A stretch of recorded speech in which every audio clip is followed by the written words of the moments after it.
Hey guys, Keith here from the Restore GT podcast. Today's video, I'm going to be going over flyers you might be getting in the mail about the upcoming election. And as somebody who ran before in this town and was slandered through mailers, it's just amazing how many lies are put on these mailers.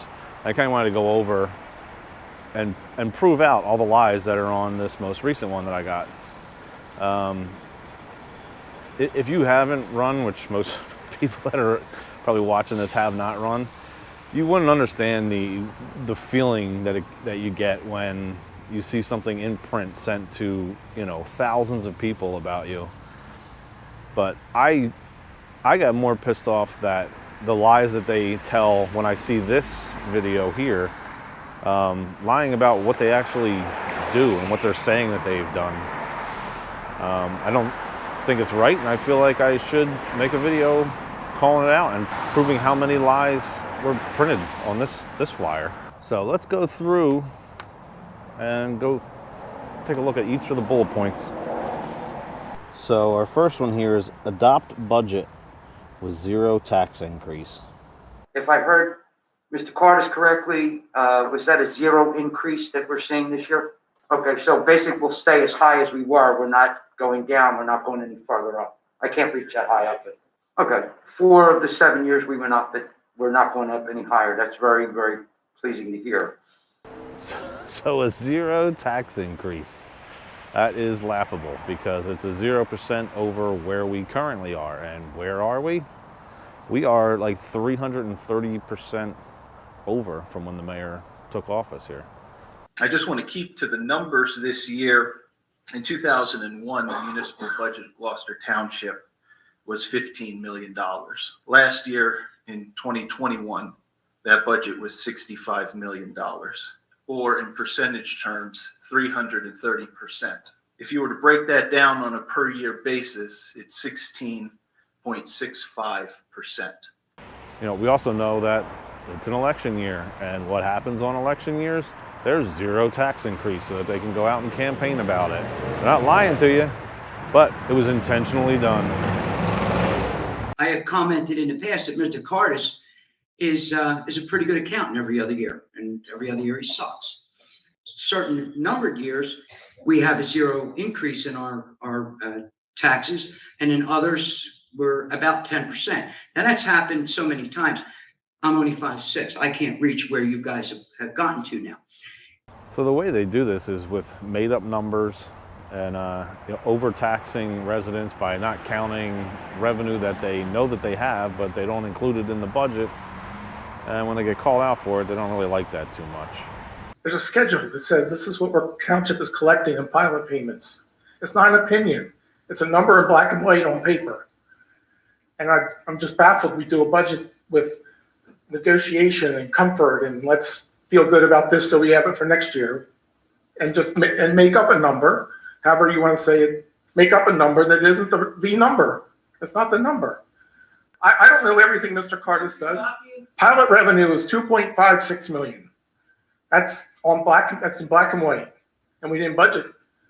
We started at $2 million and went up to 2.1, and we all felt good about that. And there's 400,000+ sitting out there that we know we're collecting as revenue. That doesn't sound like a budget. That sounds like something. That's 400,000 you overtaxed. Attract new businesses and create jobs. In their own words, they say that that's not their job.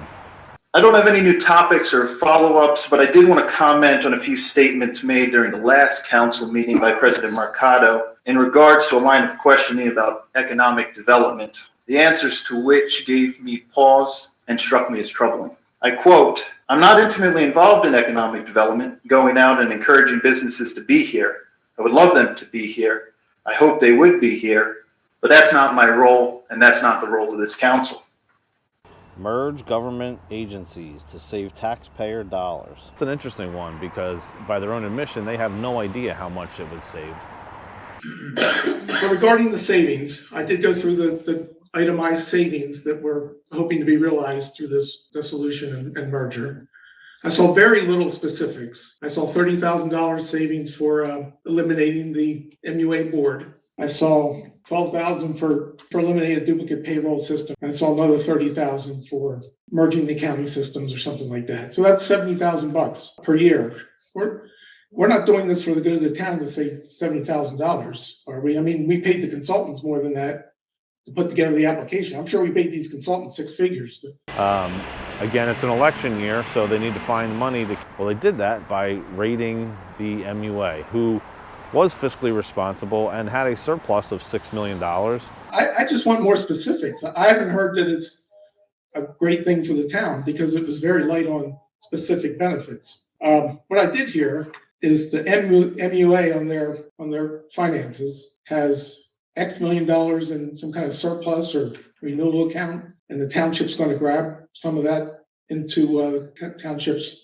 They had control of the funds and the surplus that you're talking about. They said there was a $6 million surplus being held by the MUA. Okay. So that wasn't in the best interest of the town. That was in the best interest of keeping a campaign going that they could say they did not raise taxes. What I'm asking is, on a yearly basis, you really don't have any idea how much money this is going to save. We're going to save money. I cannot Okay. tell you the exact amount of money, Denise. I'm not saying exact, I'm saying if this has been worked on for a very long time, and I'm assuming that some very smart people worked on this, it seems to me that you should have a general idea of what percentage of money you're going to save. I'm not going to commit to a figure here. I'm not asking you to commit, Well, I'm not but if going Pete to. is saying $70,000, that hardly seems Denise, thank you worthwhile. for your comments. I appreciate it. Mr. Carlos. That's not an answer. Support small businesses. I don't believe that council even knew how many times the EDC met last year. And come to find out, it was one time they met. So how much are they actually out there trying to help small businesses? Economic Development Committee, is Gloucester Township still holding monthly meetings of the Economic Development? I will have to ask the business administrator. Well, Triad used to, when they were being held, was a consultant in those meetings and billing the township for the services. We're not sure if that's still happening. Increase recreational programs. So this one here cracks me up with increasing recreation. I'm over at the bike kiosk on Church Street. We don't maintain the recreational programs that we have. This kiosk here, there's no bikes, but for the past 2 summers, there's been only one bike. Bike number 9, it's the same bike. It's not like people are out using the other ones and it just so happens to be one there. There's only one bike because we don't maintain what we have. I'm sure a bunch of you have seen the park videos that I've done, and if you go and watch any of those, you can see that we're great at putting parks in, but then we do not maintain them. So let's stop adding things that we can't maintain. We needed to borrow for the pickleball courts. Yeah, pickleball is the new upcoming sport, but let's not borrow money to put them in when we can't afford it. Implement open government initiative. If I had to describe our government in one word, I definitely would not use the word open. Just a couple things, if I could, please. When you're answering questions, could you all speak into the microphone? It is so difficult to hear. Earlier this evening in the workshop session, I had asked some folks to stay up close to their microphones. I reached out to some people watching on the live stream. They cannot hear the solicitor and the administrator, otherwise known as the lawyer and the accountant for the township. First, this is a public hearing, and I think it would be nice if the public could hear everybody. There's a lot of people speaking, and we can't really hear what they're saying. So if you could use the microphone, it would be nice.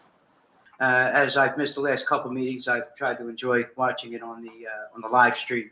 However, it's extremely difficult when people are not sitting up close to the microphones and microphones are not with you, and you're not sitting up straight and getting into that. I hate to sound like a school teacher. I know you heard this in school, but it's vital.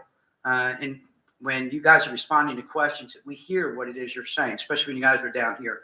In your opening statement, you address the need for a recording in order to obtain a clear and audible record of the meeting. And the consistent refusal by certain council members, members of the administration, and your professionals to use the microphone not only hampers the accessibility of information to the public, but also raises questions about transparency and accountability. Members of the public who speak during council meetings use the microphone, and if they don't, they're reminded to do so. However, members of our government consistently fail to use the microphone despite repeated requests from the public that they do so. And the act of pushing the microphone away and sitting back during these meetings sends a clear message that certain council members are intentionally avoiding being heard. It's not only disrespectful to the public, but also undermines the principles of transparency and accountability. We cannot understand or believe what we can't hear. I'm sure you all know that. I ask that council members and members of the administration recognize that your deliberate refusal to use microphones has sent and will continue to send a clear message that you believe transparency and accountability are not essential concepts and that you do not deserve our trust. Thank you. I disagree with that. I'm talking about people at home also cannot hear what's being said. And I've been coming here for 5 years. And for 5 years, I've been saying, I'm sorry, I can't hear you. I'm sorry, can you use your microphone? 5 years later, I'm still having to say that. I think that's ridiculous. Question, how close do you want the mic? Because I never even thought that was an It issue. doesn't go any So further. do you, I mean, like, I'm confused. If you speak into the microphone, that's fine. But when you're speaking and the microphone's pointed this way or that way, or you're sitting way back in your chair, we can't hear you. Fund police and public safety. So yeah, funding the police and public safety is an obvious one that no one is going to dispute. What about the rest of the bullet points? Do we think that they were all truthful? Did they actually do all those things? I don't know.